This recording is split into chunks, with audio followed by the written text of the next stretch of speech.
Ang S-Divorce po ay ginagawa sa bansa kung saan kayo kinasal. At ito po ay legal ayon sa batas. Hindi po tayo gagawa ng illegal. At sisiguraduhin po natin na ito po ay maayos ang proseso, natatapos po natin ang lahat-lahat. Kahit nasa ibang bansa po kayo ay maaari natin gawin at masisigurado rin po natin na ma-update ang inyong mga apelyido from end to end process. Siyempre, nagsisimula yan sa judgment.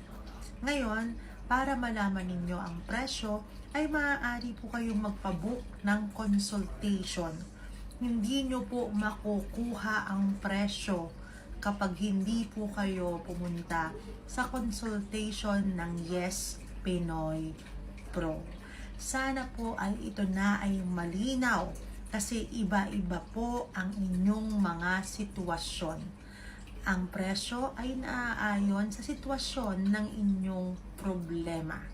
Kaya tara na sa Yes Pinoy Pro at magpabook na kayo ng consultation para po sa inyong mga divorce.